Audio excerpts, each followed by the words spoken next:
Hello and welcome to this month's edition of Training Tuesday.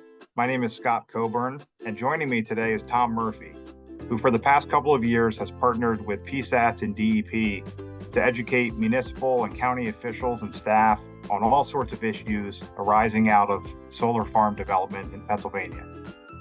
Tom, you've been crisscrossing the state on behalf of PSATS and with PSATS as members. In fact, you've got a class today in Greene County, tomorrow in Crawford County, and then May 29th in Armstrong County. What are some of the things that you cover during these classes?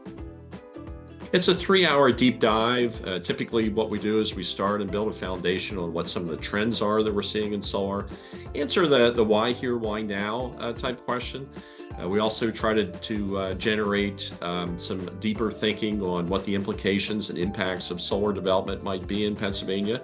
We also define what the different types of solar are. So whether we're talking about community or large net meter or accessory type systems, and certainly the grid scale, utility scale solar, the big type projects, where they are, why they're headed there, potentially headed there, and what the implications again are for individual townships, should they have zoning or not have zoning, to better understand that. Beyond that, we offer a virtual tour that's built into this 3-hour deep dive.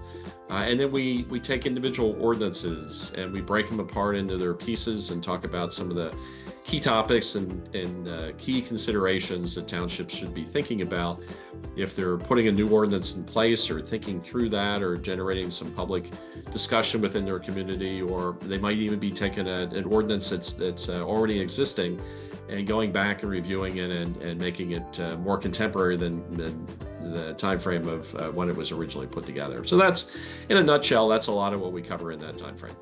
One of the questions that I will often get from our members is, how will I benefit from this class if my township does not have zoning? And what would your response to that be?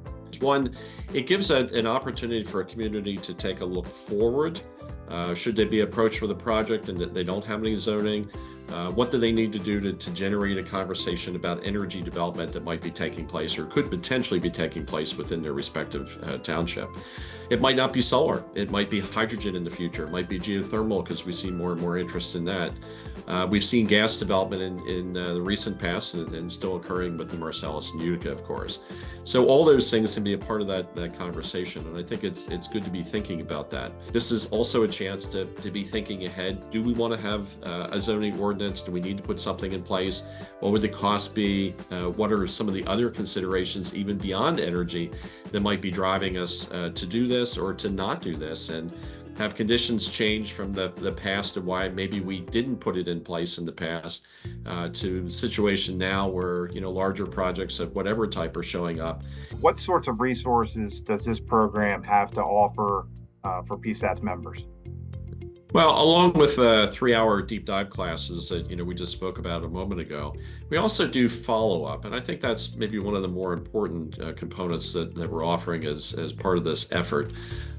We see that individual townships will then circle back and approach me and approach PSATS and ask for some assistance, and a lot of that is just some coaching. What are some of the issues? What are some of the components in an ordinance? Do you have a model ordinance, or do you have some other ordinances, solar ordinances in this case, that have been developed around the state that could be helpful to take a look at instead of trying to reinvent the wheel? So we do that one-on-one with them, and I often say it's not just a one-time type of endeavor, but to a reasonable amount. We'll look through different iterations of a draft ordinance and go back and forth with a respective township or a group of townships or a county that might be involved in spearheading some things, and step them through that process and offer them again some different perspective or some counterpoint or some of the things that we're learning that might be perspective from the industry that they might be up against as they think about these ordinances. Speaking of host counties, we are also looking to continue this program into the second half of 2024.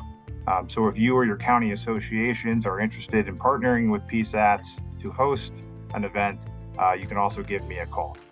Tom, anything on your end before we wrap up? We also offer a virtual tour that we hadn't spoken of to this point. Gives participants a chance to, in a virtual, immersive kind of way, to step behind the fence or inside the fence and see what this development looks like. Again, gain some different perspective and and answer a variety of questions that you might not have thought of had you not made a tour like that. Well, that's great. Tom Murphy, again, thanks for joining us today. Thanks for doing all that you are doing to educate PSATS' members on solar farm development in Pennsylvania. Look forward to continuing the partnership. If you're looking for more information on these or any other PSATS events, you can go to psats.org and click on education. With that, we'll wrap up this month's edition of Training Tuesday, and we'll see you next month. Thank you.